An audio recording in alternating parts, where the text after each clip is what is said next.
अगर आप एक चक्र को भी जागृत कर लेते हो तो आप उन 65% लोगों से आगे रहोगे जो नॉर्मल लाइफ में जीवन जी रहे हैं।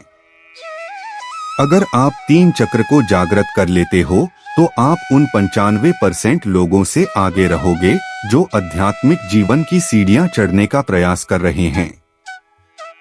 और अगर आपने 5 चक्र को जागृत कर लिया तो आप उन 99% लोगों से आगे रहोगे जो पूरा जीवन इन चक्रों को जागृत करने में बिताए हैं।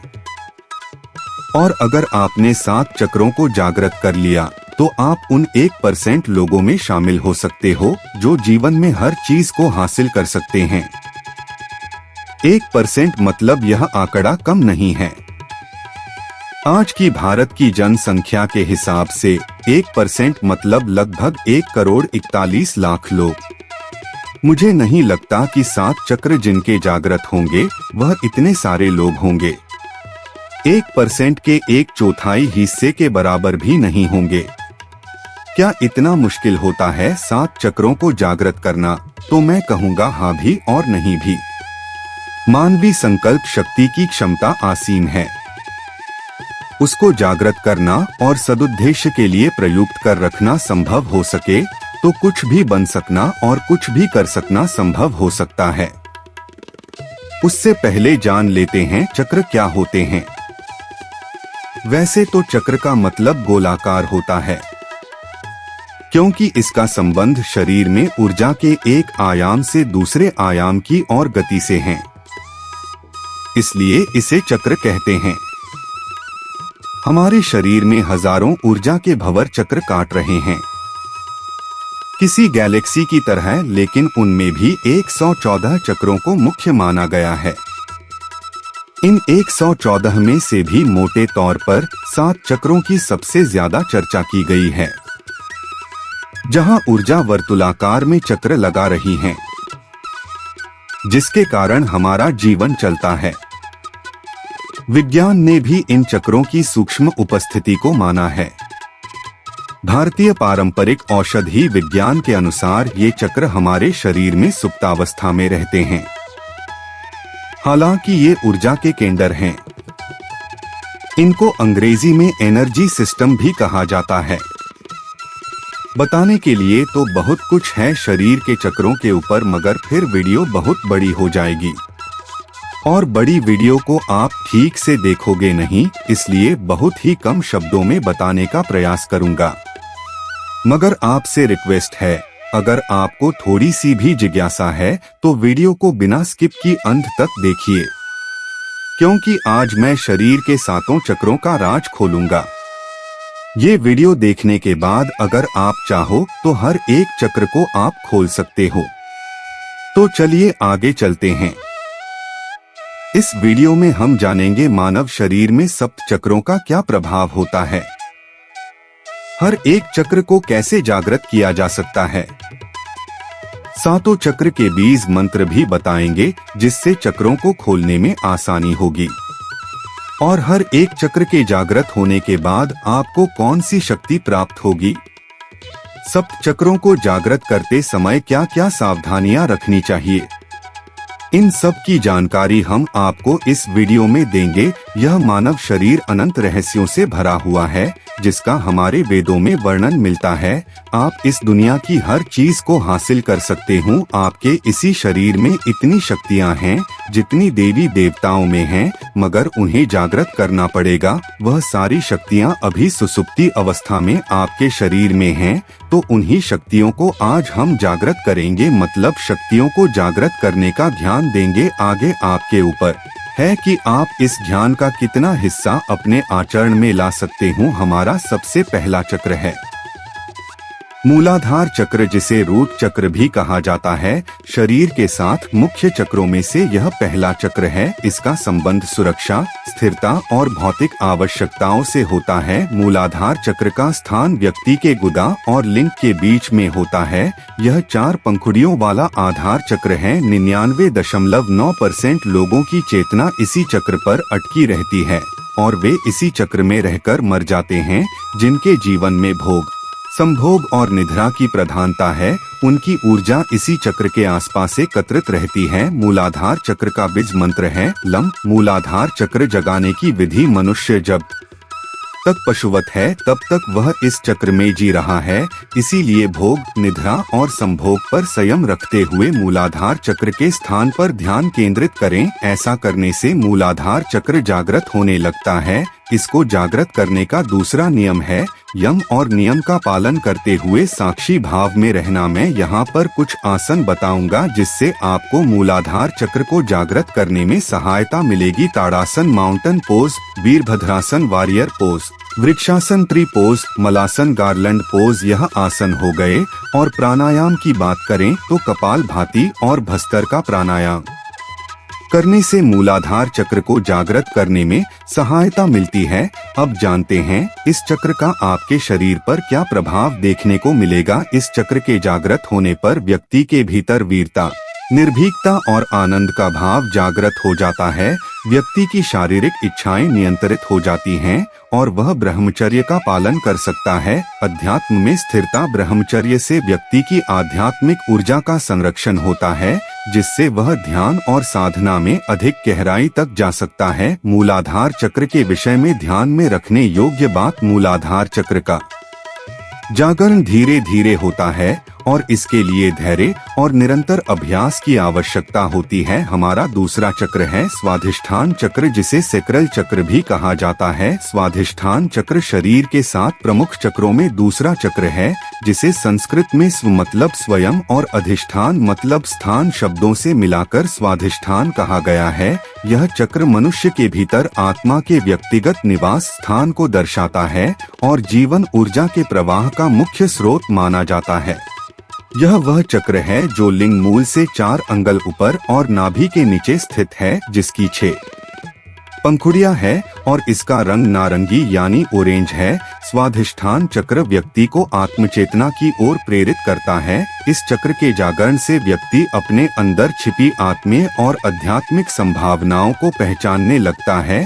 अगर आपकी ऊर्जा इस चक्र पर ही एकत्रित है तो आपकी जीवन में आमोद प्रमोद, मनोरंजन, जो घूमना फिरना और मौज मस्ती करने की प्रधानता रहेगी। ये सब करते हुए ही आपका जीवन कब व्यतीत हो जाएगा आपको पता भी नहीं चलेगा और हाथ फिर भी खाली रह जाएंगे। स्वाधिष्ठान चक्र का बीज मंत्र है वह स्वाधिष्ठान चक्र जागृत करने की विधि आपको मैं एक बार में ही बताना चाहूँगा। आध्यात्मिक जीवन में ऊपर उठने के लिए ध्यान, प्राणायाम या कोई भी आसन करते हो तो आपको अपने रीढ़ की हड्डी सीधी रखनी है। आंखें बंद करें और स्वाधिष्ठान चक्र का ध्यान करें जो नाभि के ठीक 2 इंच नीचे जननांगों के पास स्थित हैं। एक चमकता हुआ नारंगी ऑरेंज रंग का प्रकाश इस चक्र में देखने का प्रयास करें। ध्यान के दौरान आप वाम मंत्र का उच्चारण कर सकते हैं जो इस चक्र का बीज मंत्र है। 20 से 25 मिनट तक रोजाना इस ध्यान को करें। स्वाधिष्ठान चक्र जागृत करने में उपयोगी आसन, बद्ध कोणासन, बटरफ्लाई पोज, उत्तानासन, फॉरवर्ड बेंड, पश्चिम उत्तानासन, सीटेड फॉरवर्ड बेंड। उपयोगी प्राणायाम, अनुलोम विलोम और भामरी प्राणायाम। यह आसन और प्राणायाम स्वाधिष्ठान चक्र को जागृत करने में उपयोगी हो सकते हैं। अगर आपके जीवन में मनोरंजन या फिल्म देखने की आदत है तो आपको थोड़ी कठिनाइयां आ सकती हैं, क्योंकि नाटक और फिल्में सच्ची नहीं होती, लेकिन उससे जुड़कर व्यक्ति की चेतना को बेहोशी की हालत में धकेलती है। इनसे आप जो अनुभव करते हैं वह आपके बेहोश जीवन जीने का प्रमाण है, क्योंकि जो साधक होता है वह इस संसार को माया और नाटक मानकर चलता है। तो नाटक और फिल्मों की बात ही छोड़ दो, स्वाधिष्ठान चक्र का आपके शरीर पर क्या प्रभाव देखने को मिलेगा। इसके जागृत होने पर क्रूरता, गर्व, आलस्य, प्रमाद, अवज्ञा, अविश्वास आदि दुर्गुणों का नाश होता है। सिद्धियां प्राप्त करने के लिए जरूरी है कि आपके जीवन से ऊपर वाले सारे दुर्गुण समाप्त हों, तभी सिद्धियां आपका द्वार खटखटाएंगी। वैसे तो हर एक चक्र के ऊपर आधे से 1 घंटे की वीडियो बनती, मगर मैं आपको बहुत ही कम शब्दों में और अच्छी तरह से बताने का प्रयास कर रहा हूं, तो प्लीज वीडियो को बिल्कुल स्किप मत करना दोस्तों, नहीं तो आप बहुत ही महत्वपूर्ण जानकारी मिस कर सकते हो। तीसरा चक्र है मणिपुर चक्र, जिसे सोलर प्लेक्सिस चक्र या नाभि चक्र भी कहा जाता है। यह चक्र नाभि के पीछे स्थित होता है। मणिपुर शब्द का अर्थ है रत्नों का शहर या मणियों की आभार, जो यह दर्शाता है कि यह चक्र व्यक्ति के अंदर छिपी हुई शक्तियों और संभावनाओं का प्रतिनिधित्व करता है। इसका तत्व अग्नि है, जो प्रकाश, गर्मी और परिवर्तन का प्रतीक है। यह 10 कमल की पंखुड़ियों से युक्त है। जिस व्यक्ति की चेतना या ऊर्जा यहाँ एकत्रित है, उसे काम करने की धुन सी रहती है। ऐसे लोगों को कर्मयोगी कहते हैं। मणिपुर चक्र का बीज मंत्र है रम। मणिपुर चक्र को कैसे जागृत करें? मणिपुर चक्र पर ध्यान केंद्रित करके इसकी ऊर्जा को जागृत किया जा सकता है। ध्यान के दौरान नाभिक क्षेत्र पर ध्यान केंद्रित करें और वहां गर्मी या ऊर्जा का अनुभव करने का प्रयास करें। और ध्यान के दौरान आप राम मंत्र का उच्चारण कर सकते हैं, जो इस चक्र का बीज मंत्र है। मणिपुर चक्र जागृत करने में कुछ उपयोगी आसन और प्राणायाम आसन है। उठिता त्रिकोणासन, एक स्टैंड ट्रायंगल पोज, धनुरासन, बोव पोज प्राणायाम है। उज्जाई प्राणायाम, कपाल भाती प्राणायाम, इनका अभ्यास रोज करना चाहिए। इस चक्र का आपके शरीर पर क्या प्रभाव होगा? इसके सक्रिय होने से तृष्णा, ईर्ष्या, चुगली, लज्जा, भयघृणा, मोह आदि कषाय कल्मष दूर हो जाते हैं। यह चक्र मूल रूप से आत्मशक्ति प्रदान करता है। सिद्धियां प्राप्त करने के लिए आत्मवान होना जरूरी है। आत्मवान होने के लिए यह अनुभव करना जरूरी है कि आप शरीर नहीं, आत्मा है। आत्मशक्ति, आत्मबल और आत्मसम्मान के साथ जीवन का कोई भी लक्ष्य दुर्लभ नहीं। हमारा चौथा चक्र है अनाहत चक्र। अनाहत चक्र हृदय के क्षेत्र में स्थित होता है, यानी छाती के बीच में स्थान के ठीक बीच में। इसे हृदय चक्र भी कहा जाता है, क्योंकि यह प्रेम, दया और आत्म साक्षात्कार का केंद्र माना जाता है। इसका प्रतीक 12 पंखुड़ियों वाला हरा कमल है। अनाहत चक्र कैसे जागृत करें? हृदय पर संयम करने और ध्यान लगाने से यह चक्र जागृत होने लगता है। खासकर रात्रि को सोने से पूर्व इस चक्र पर ध्यान लगाने से यह अभ्यास से जागृत होने लगता है और सुषुम्ना नाड़ी इस चक्र को भेद कर ऊपर गमन करने लगती है। अनाहत चक्र जागृत करने में कुछ उपयोगी आसन और प्राणायाम आसन है। भुजंगासन, पुष्ट्रासन, धनुरासन, गोमुखासन प्राणायाम है। उज्जाई प्राणायाम, अनुलोम विलोम प्राणायाम, भस्त्रिका प्राणायाम, इनका अभ्यास रोज करने से अनाहत चक्र जागृत करने में सहायता मिलती है। अनाहत चक्र का बीज मंत्र यम है। इसे ध्यान के दौरान अभ्यास में लाया जा सकता है। इस चक्र का आपके शरीर पर क्या प्रभाव होगा? इसके सक्रिय होने पर छल, कपट, हिंसा, कुतर्क, चिंता, मोह, दम्भ, अविवेक और अहंकार समाप्त हो जाते हैं। इस चक्र के जागृत होने से व्यक्ति के भीतर प्रेम और संवेदना का जागरण होता है। इसके जागृत होने पर व्यक्ति के अंदर ज्ञान स्वतः ही प्रकट होने लगता है। व्यक्ति अत्यंत आत्मविश्वासु, सुरक्षित, चारित्रिक रूप से जिम्मेदार एवं भावनात्मक रूप से संतुलित व्यक्तित्व वाला बन जाता है। ऐसा व्यक्ति अत्यंत हितैषी एवं बिना किसी स्वार्थ के मानवता प्रेमी एवं सर्वप्रिय बन जाता है। वीडियो को बिल्कुल स्किप मत करना दोस्तों, क्योंकि वीडियो के लास्ट में इन सब का सार निकाल कर मैं आपको बताऊंगा और आपको कुछ सावधानियां भी बताऊंगा, जिसको आपको अपने ध्यान में रखते हुए चक्रों को जागृत करने का प्रयास करना होगा। तो चलिए चलते हैं विशुद्ध चक्र की ओर। 5वां चक्र है विशुद्ध चक्र। विशुद्ध चक्र शरीर में गर्दन के आधार पर स्थित होता है, जिसे कंठ चक्र भी कहा जाता है। विशुद्ध चक्र का तत्वाकाश है, जो व्यापकता, शुद्धता और स्वतंत्रता का प्रतीक है। इसका रंग मिला है, जो शांति, सच्चाई और स्वच्छता का प्रतीक माना जाता है। विशुद्ध चक्र को 16 पंखुड़ियों वाला कमल कहा जाता है। विशुद्ध चक्र का बीज मंत्र हम है। विशुद्ध चक्र को जागृत करने के तरीके। बीज मंत्रों का जाप करने से चक्र की ऊर्जा को जागृत किया जा सकता है। जब कोई इस मंत्र का निरंतर जाप करता है तो चक्र की ध्वनि कंपन पैदा करती है, जो जागृति की प्रक्रिया को तेज करती है। विशुद्ध चक्र को जागृत करने की ध्यान विधि। ध्यान करते समय गले के क्षेत्र में आकाश तत्व पर ध्यान केंद्रित करें। इस दौरान नीले प्रकाश की कल्पना करें, जो गले के केंद्र में स्थित है। और पूरे शरीर में शांति और संतुलन फैला रहा है। विशुद्ध चक्र जागृत करने में कुछ उपयोगी आसन और प्राणायाम आसन है। सर्वांग आसन, shoulder stand, matsyasana, fish pose, सिंहासन, लायन पोज, अर्ध मत्स्येंद्रासन। प्राणायाम है उज्जाय प्राणायाम, भ्रामरी प्राणायाम। इनका अभ्यास रोज करने से विशुद्ध चक्र जागृत करने में सहायता मिलती है। इस चक्र का आपके शरीर पर क्या प्रभाव होगा?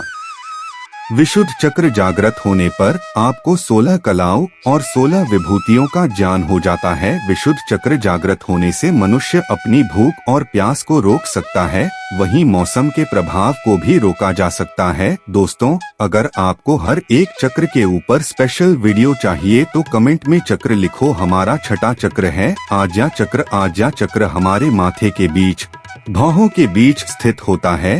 इसे अंग्रेजी में थर्ड आई चक्र या ब्राव चक्र भी कहा जाता है। यह चक्र हमारे दोनों भौहों के मध्य मस्तिष्क के गहरे भाग में स्थित होता है और इस चक्र का मुख्य संबंध हमारी अंतर्दृष्टि और बुद्धिमत्ता से है। इस चक्र का वर्णन शास्त्रों में हमारे आंतरिक ज्ञान के द्वार के रूप में किया गया है। यह वह स्थान है जहाँ से हम भौतिक और आध्यात्मिक दोनों दृष्टियों का अनुभव करते हैं।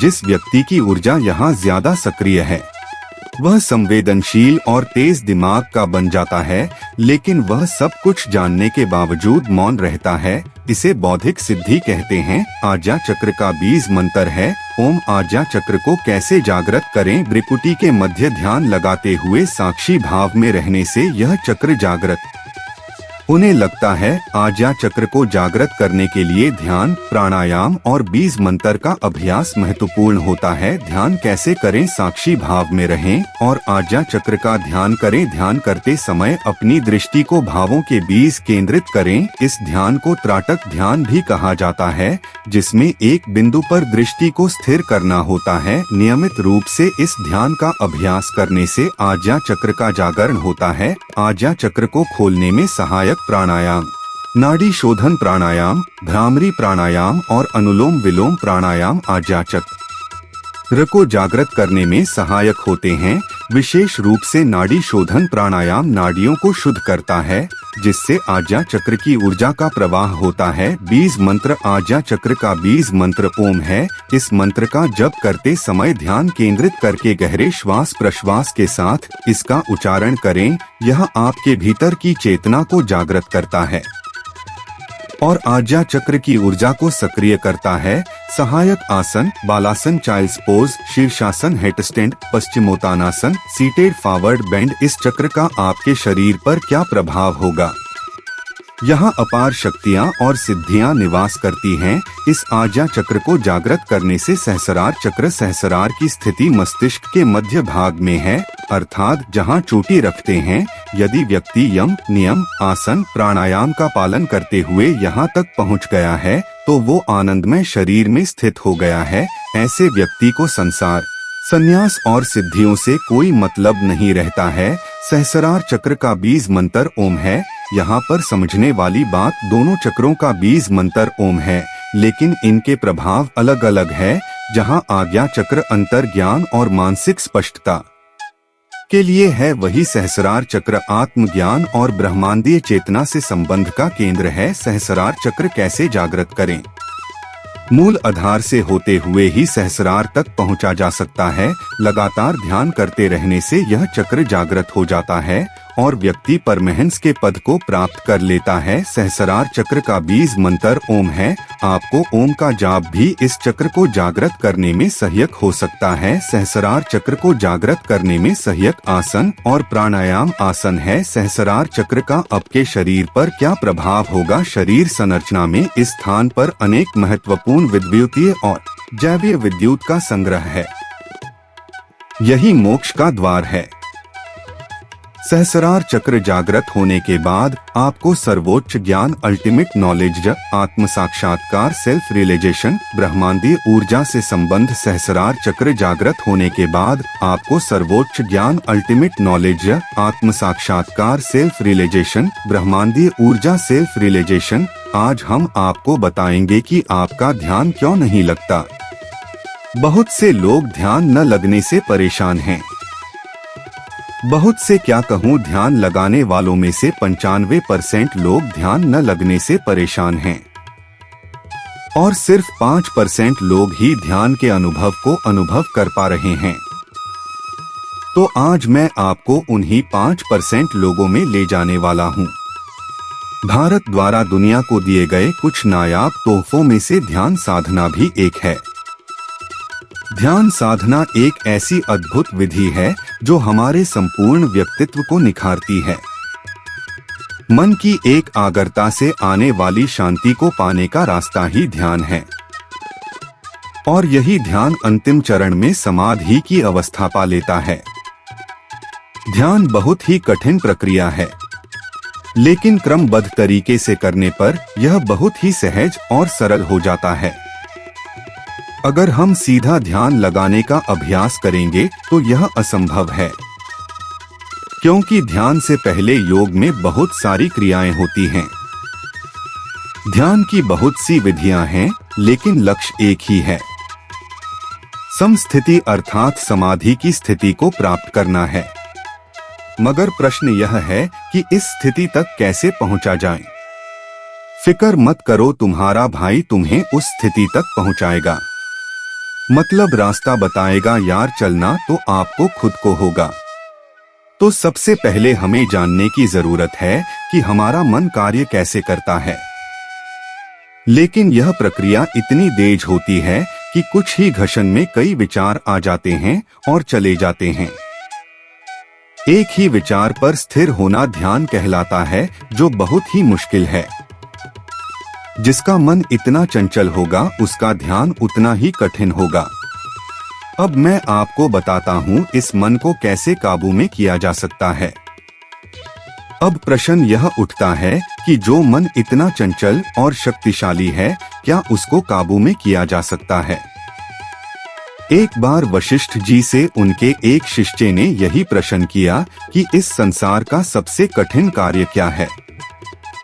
तब वशिष्ठ जी ने उत्तर दिया, मन को वश में करना। वशिष्ठ जी ने कहा कि अगर कोई व्यक्ति कहता है कि मैंने सारे समुद्रों का जल पी लिया, सारी वनस्पतियों को खा लिया, पृथ्वी को अपने सर पर उठा लिया, तो मैं इन सभी चीजों को एक बार निसंकोच मान भी लूंगा। मगर कोई यह कहे कि मैंने मन को संपूर्ण वश में कर लिया, तो यह मानने के लिए मुझे अवश्य ही संकोच रहेगा, क्योंकि बिना अभ्यास के मन को काबू में करना असंभव है। मन को काबू में करने के लिए बहुत ही ज्यादा अभ्यास की जरूरत है, और वह अभ्यास है ध्यान, क्योंकि ध्यान एकमात्र ऐसी साधना है जिससे मन को वश में किया जा सकता है। ध्यान कैसे करते हैं वो मैं लास्ट में बताऊंगा। पहले जानते ध्यान क्यों नहीं लगता, क्योंकि आप में से बहुत से लोगों ने यही प्रश्न किया था मेरी पिछली वीडियो में। उसी के लिए मैंने यह वीडियो बनाई है। ध्यान का एक छोटा सा सूत्र है, अपने भीतर इतनी शांति की, विचार की कोई तरंग भी ना उठे, कोई लहर ना हो, ऐसा सन्नाटा, ऐसा शून्य, जहां बस तुम हो और कुछ भी नहीं, जहां यह भाव भी ना हो कि मैं हूं। उसी क्षण यह सारा विश्व तुम्हारे ऊपर ईश्वर बनकर बरस पड़ता है। अब जो हम जिंदगी जी रहे हैं वह टेक्नोलॉजी से भरे संसार में जी रहे हैं, और टेक्नोलॉजी हमको हर सुविधा विद इन सेकंड्स देती है। तो हमारी आदत हो गई है हर चीज को तुरंत लेने की, और हम जो भी काम करते हैं उसके रिजल्ट्स भी हमको बहुत जल्दी चाहिए होते हैं। तो it will take time. Meditation या नेचर ऐसे काम नहीं करता। जैसे आपने एक बीज लगाया, अब वह अपनी टाइम से ही बड़ा होगा। भले ही आप उसे कितना भी ज्यादा पानी डालो, वह बढ़ेगा तो अपनी टाइम से ही। वैसे ही ध्यान अपना समय लेगा, आपको टाइम लगेगा, आपका ध्यान बार बार भटकेगा।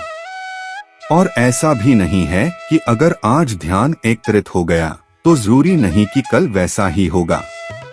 कल वापस से ध्यान भटक सकता है। तो प्रैक्टिस और पेशेंस जरूरी है। ये आपको लॉन्ग टर्म में हेल्प करेगा।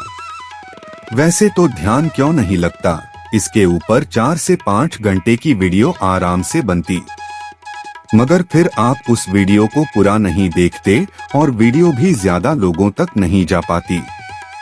इसलिए मैं जितना शॉर्ट में हो सके उतना शॉर्ट में बताने का प्रयास कर रहा हूँ। इसके बाद भी कुछ डॉट बच जाता है तो कमेंट करो, मैं रिप्लाई अवश्य करूँगा। अष्टांग योग में ध्यान 7वां अंग है। अष्टांग योग में ध्यान यह 7वां अंग क्यों है, इसके ऊपर कभी विचार किया है आपने? नहीं ना? तो मैं आज आपको बताऊंगा कि यह 7वां अंग क्यों है। जैसे कि मैंने पहले ही बताया था, ध्यान लगाने के लिए ध्यान से पहले योग में बहुत सारी क्रियाएं होती हैं। तो वही क्रियाएं अष्टांग योग की 6 क्रियाएं हैं, जिसके बाद 7वां ध्यान आता है। अगर आप इस मेरे कहे हुए रास्ते से चलोगे ना, तो दुनिया की कोई भी ताकत आपको ध्यान में प्रवेश करने से रोक नहीं सकती है। यही कारण है कि सिर्फ 5% लोग ही ध्यान में प्रवेश कर पाते हैं।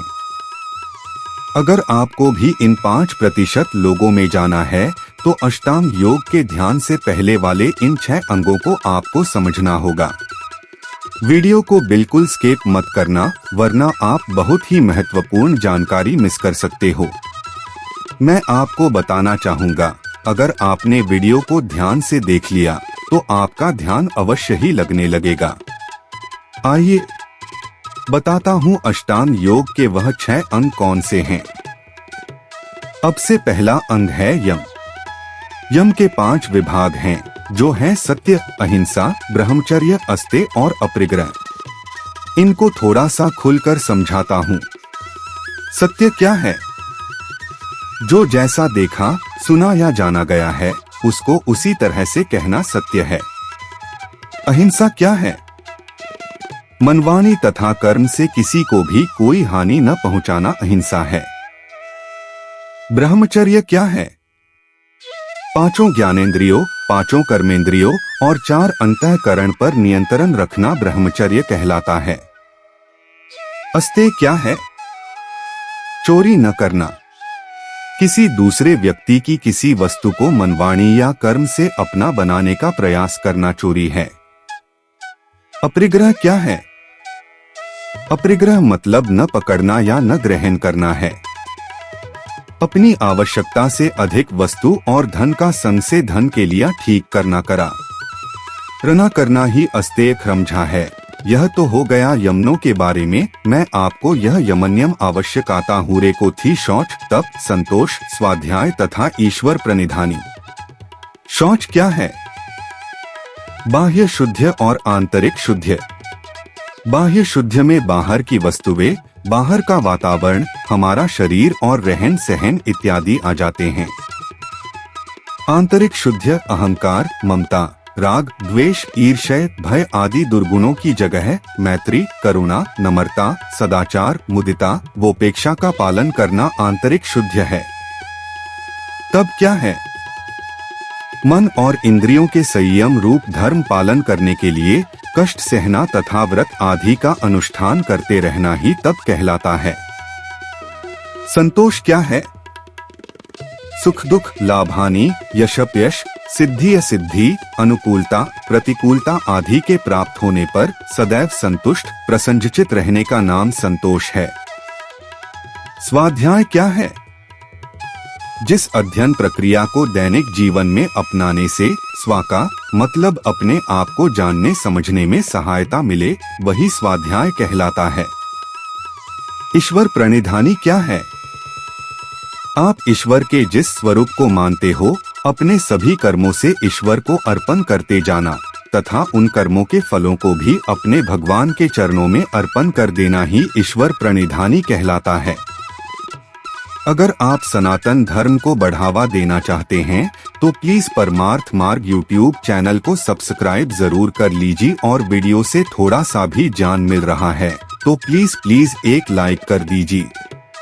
ऐसा करने से ये वीडियो और जब प्लीज परमार्थ मार्ग यूट्यूब चैनल को बढ़ावा देना चाहते हैं तो प्लीज परमार्थ मार्ग यूट्यूब चैनल को बढ़ावा देना चाहते हैं तो प्लीज परमार्थ मार्ग यूट्यूब चैनल को बढ़ावा देना चाहते हैं, तो प्लीज परमार यूट्यूब चैनल को बढ़ावा देना चाहते हैं, तो प्लीज परमार्ग यूट्यूब चैनल को बढ़ावा देना चाहते हैं, तो प्लीज परमार्ग यूट्यूब चैनल को बढ़ावा देना चाहते हैं, तो प्लीज परमार्ग यूट्यूब चैनल को बढ़ावा दे यूट्यूब चैनल को बढ़ावा देना चाहते हैं, तो प्लीज परमार्ग यूट्यूब चैनल को बढ़ावा देना चाहते हैं, तो प्लीज परमार्ग यूट्यूब चैनल को बढ़ावा देना चाहते हैं, तो प्लीज परमार्ग यूट्यूब चैनल को बढ़ावा देना चाहते हैं, तो प्लीज परमार्ग यूट्यूब को बढ़ावा देना चाहते हैं, तो प्लीज परमार्ग यूट्यूब को बढ़ावा देना चाहते हैं, तो प्लीज परमार्ग यूट्यूब को बढ़ावा देना चाहते हैं, तो प्लीज परमार्ग यूट्यूब को बढ़ावा देना चाहते हैं,